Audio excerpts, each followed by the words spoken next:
May warrant of arrest na umano mula sa International Criminal Court si Senador Bato de la Rosa ayon kay Ombudsman Jesus Crispin Remulla.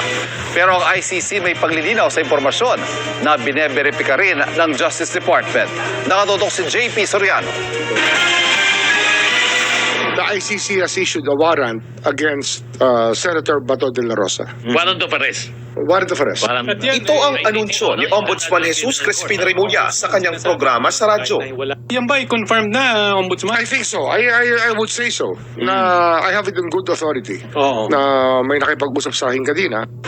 Si De La Rosa ang dating hepe ng Philippine National Police o PNP na nanguna sa war on drugs ni dating Pangulong Rodrigo Duterte na nakadetain sa the Netherlands para sa mga kasong crimes against humanity. Pero sabi ni ICC spokesperson Fadi El Abdallah, tanging sa official communications channels at press releases lang makikita ang mga ulat kaugnay sa ICC.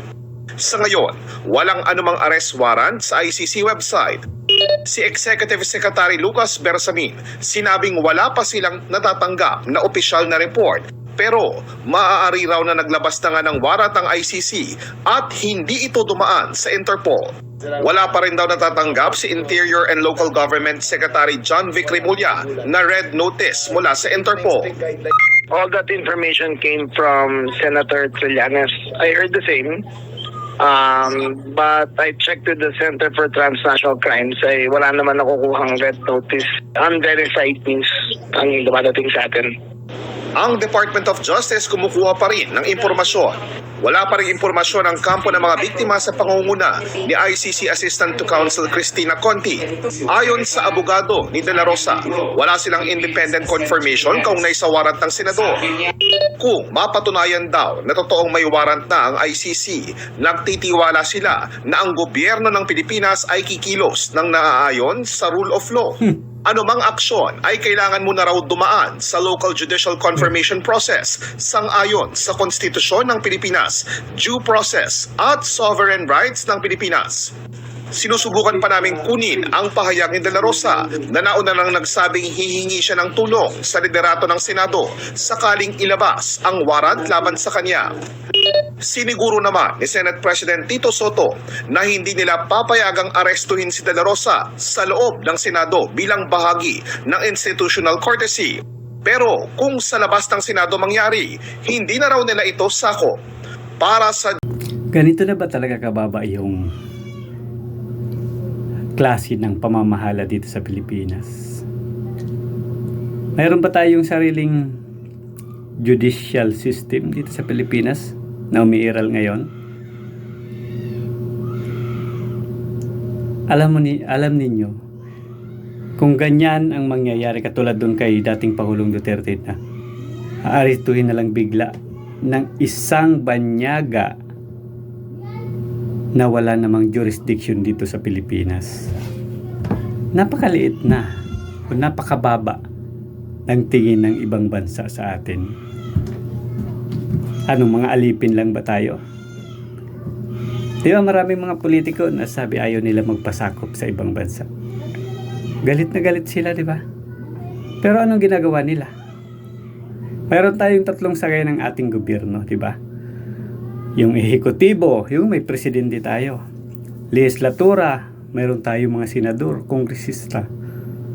At yung judiciary. Yung mga nakaupo dyan. Sa saligang batas natin o sa Supreme Court. Tapos, maglalabas ang banyaga, ang dayuhan ng warrant of arrest sa isang Pilipino na nandito na dinirahan sa Pilipinas. Wala naman silang jurisdiction. Kaya ba ninyo yan? Di ba kayo nahiya? Anong silbi ninyo dyan? Kung mayroong kasalanan yung tao, yung Pilipino, dito nyo litisin sa Pilipinas. Anong klaseng hustisya mayroon tayo dito sa Pilipinas?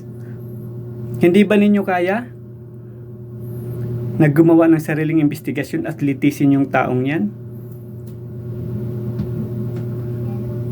At ipapaubaya nyo na lang sa isang banyagang bansa na wala namang jurisdiction. Member ba tayo ng International Criminal Court? Yung pagkakalam ko, hindi na tayo miyembro ng International Criminal Court. Pero marami pa rin mga utak talangka na Pilipinong politiko na gustong-gustong magpasako pa rin dyan sa International Criminal Court na yan para sa pansarili nilang interest, di ba? Para sa political interest nila. Kawawa. Kawawang Pilipinas. Mayroon tayong mga hukom dyan, mayroon tayong presidente, mayroon tayong mga senador na naninikluhod sa International Criminal Court kahit hindi tayo miyembro dyan. Nagpapasakop kayo dyan? Ganyan na ba tayo katanga bilang mga Pilipino? Ganyan na ba kababa yung bansa na to? Grabe. Kung ganyan, paano pa magtitiwala yung mga katulad namin? Paano pa magtitiwala sa inyo? Sa hustisya dito sa Pilipinas? Wala ba? Anong ginagawa ninyo dyan sa mga upuan ninyo? Magsilayas kayo dyan kung hindi ninyo kaya. Umalis na nga tayo sa pagkaalipin, pero yung utak ninyo, pagkaalipin pa rin, utak alipin pa rin. Hindi naman lahat na nakaupo dyan ganyan. Pero karamihan dyan. Tingnan ninyo kaya nangyayari yung mga bagay na to. Hinahayaan nila. Grabe. Kawawang Pilipinas, kawawang Pilipino. Hindi marunong manindigan, walang prinsipyo, hindi marunong manindigan sa sarili nilang bansa. Walang hustisya sa sariling bansa dahil ipinapaubaya doon sa banyaga na hindi naman tayo miyembro. Mag-isip-isip kayo. Dapat ba namin kayong pagkatiwalaan na kayo yung mga nakaupo dyan? Grabe.